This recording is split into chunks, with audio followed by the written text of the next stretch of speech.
இந்த ஸ்டாக் பார்த்திங்கன்னா bank of India வந்துட்டு 1999 வந்திருக்கு. ஸ்டார்டிங்கில் வந்து 18 rupees அந்த ரேஞ்சிலே தான் வந்து 2003 அந்த ரேஞ்ச் வரைக்கும் 2003 வரைக்குமே 40 rupees அந்த ரேஞ்சு தான் வந்திருக்கு. ஸோ அப்போ வந்து இன்க்ரீஸ் ஆக ஆரம்பிச்சது. 2007 வந்துட்டு 445 rupees ரீச் ஆகிருக்கு. திரும்ப ஒரு ஃபால், ஒரு 1 year 1.5 years ஃபால். அதுக்கப்புறம் திரும்பவும் 2010 வந்துட்டு 560+ ரீச் ஆகிருக்கு. அதுக்கப்புறம் தொடர்ந்து ஃபால் தான். 2010 ஃபால் அதாவது லோவே க்ரியேட் பண்ணிட்டு வந்துச்சு. லோவர் ஹையே க்ரியேட் பண்ணிட்டு வந்து ஃபாலே தான். இப்போ வந்து அதிகபட்ச லோவாக 20 rupeesக்கு வந்திருக்கு. அதுக்கப்புறம் இப்போ மூவ் ஆகிட்டுருக்கு.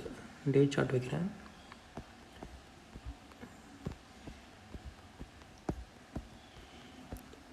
இப்போ ரீசெண்டாக வந்து ஒரு ட்ரையாங்கிள் பேட்டர்னை வந்து பிரேக் பண்ணியிருக்கு.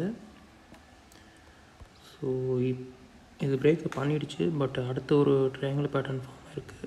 அது எப்படின்னு பார்த்தீங்கன்னா,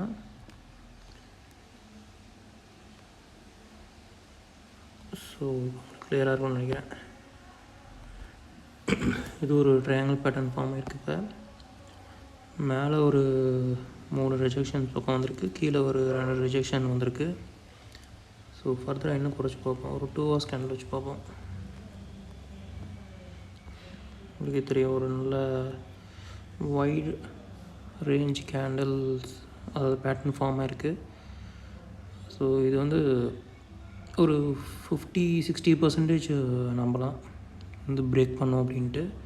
இன்னும் நல்லா வந்து ரிடக்ஷன் ஆகி நல்லா ஷார்ப்பாக வர மாதிரி வந்துட்டு அதுக்கப்புறம் பிரேக் அவுட் ஆச்சுன்னா நல்லாயிருக்கும். பட் இன்னொன்று மனசில் வச்சுக்கோங்க, இது வந்து 2010 ஃபாலிங் பேட்டர்னில் இருக்குது, அதாவது செல்லிங் ட்ரெண்ட்லேயே இருக்குது. ஸோ இது பிரேக் அவுட் ஆச்சுனாலும் ரொம்ப பெருசாக நீங்கள் எதிர்பார்க்க முடியாது. அதை பார்த்துக்கோங்க.